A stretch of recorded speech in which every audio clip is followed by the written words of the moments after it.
Assalamualaikum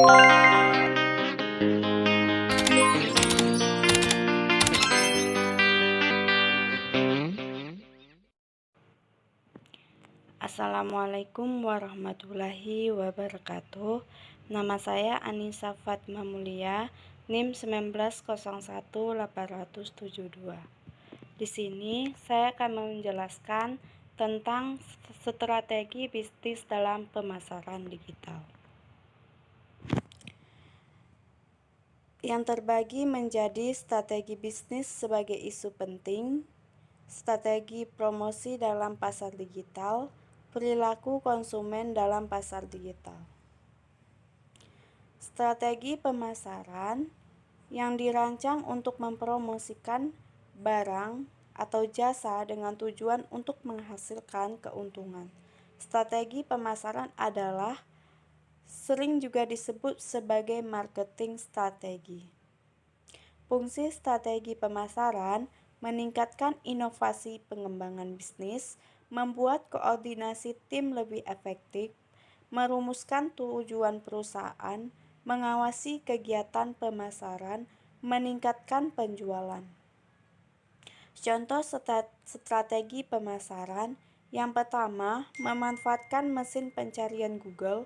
Yang kedua, membuka program afiliasi, merumuskan tujuan perusahaan. Yang ketiga, menggunakan platform media sosial. Yang keempat, memaksimalkan konten. Yang kelima, menggunakan jasa influencer.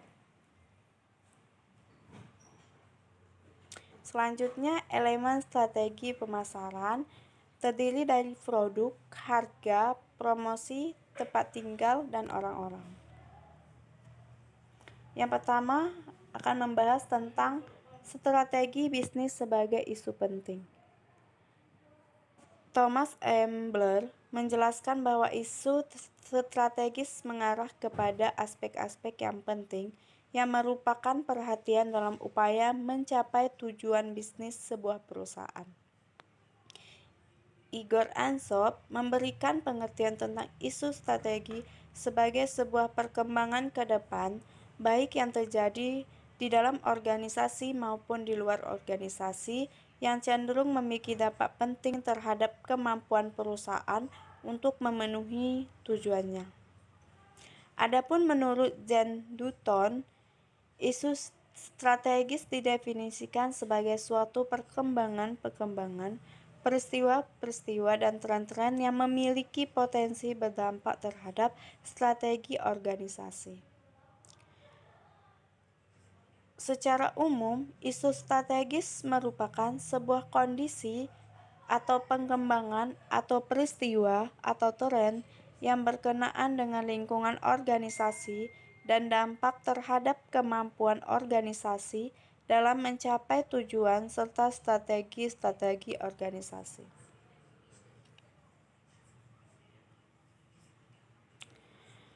Dunn membagi tingkatan isu strategi berdasarkan kompleksitas ke dalam 4 tingkatan. Yang pertama, isu utama. Isu-isu utama ini berhubungan dengan pertanyaan mengenai misi lembaga, dan secara komposisi terbesar isu ini hanya ditemui di level pemerintah tertinggi, hanya digunakan dalam merumuskan kebijakan-kebijakan strategis. Yang kedua, isu-isu sekunder. Isu-isu sekunder ini berisi prioritas program dan definisi sekelompok sasaran penerima dampak.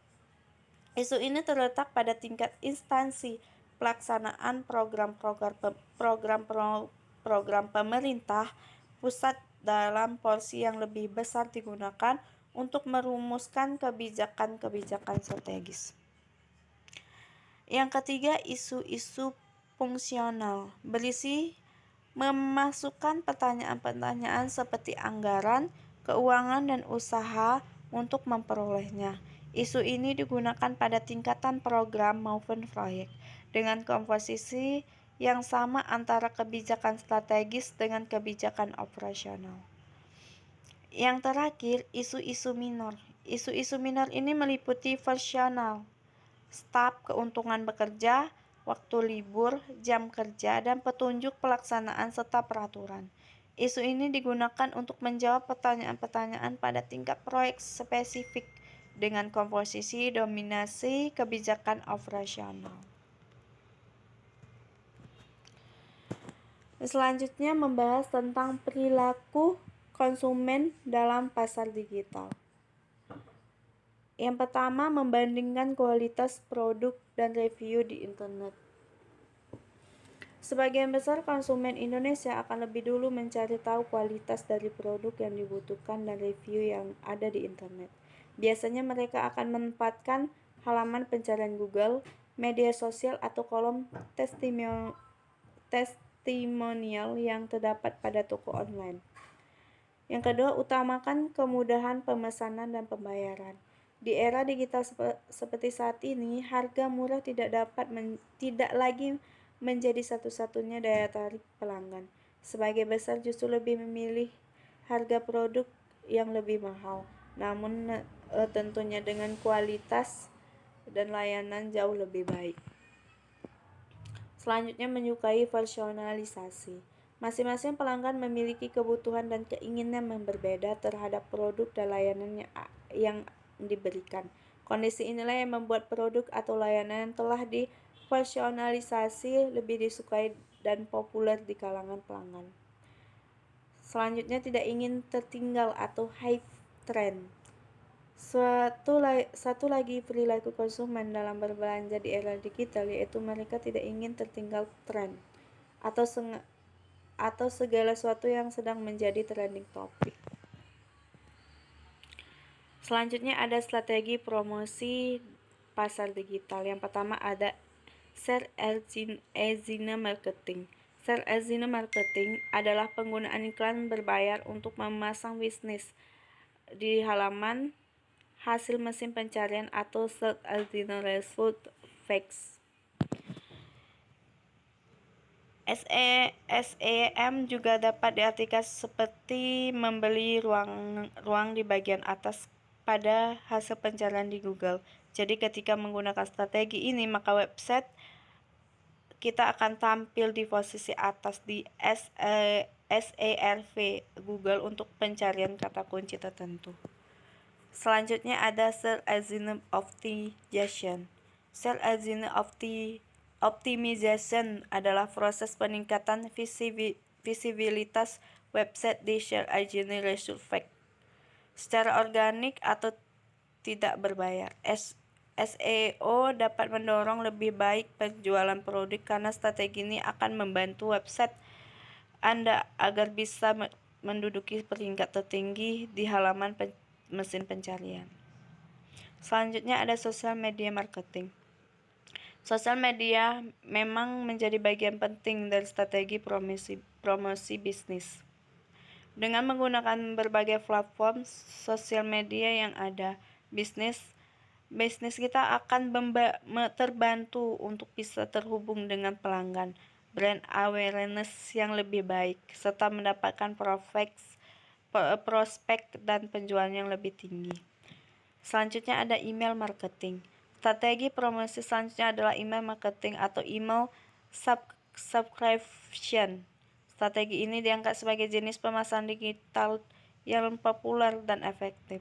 Melalui email marketing, kita dapat mengirim pesan untuk mempromosikan produk atau layanan, untuk mendapatkan feedback, membangun hubungan dengan pelanggan, menginformasikan promo dan diskon, dan masih banyak lagi.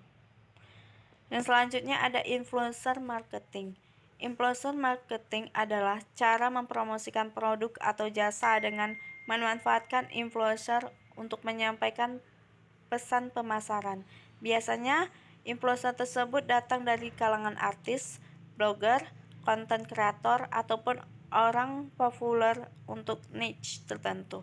Mereka akan menggunakan akun sosial media yang dimiliki, baik itu Facebook, Instagram, YouTube, TikTok, dan lain-lain, untuk menyampaikan promosi atau kegiatan pemasaran.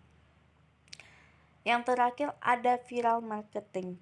Viral marketing adalah strategi promosi yang dilanjutkan yang dilakukan untuk menyediakan konten iklan yang menarik serta memiliki peluang besar untuk viral dan tersebar luas dalam waktu yang cepat. Saat menjalankan strategi ini, kita akan mengandalkan audiens untuk menyebarkan konten iklan tersebut secara sukarela. Itulah sebabnya mengapa viral marketing ini juga sering dikaitkan dengan istilah word of mouth atau dari mulut ke mulut. Sekian yang dapat saya sampaikan. Mohon maaf jika ada kekurangan. Assalamualaikum warahmatullahi wabarakatuh.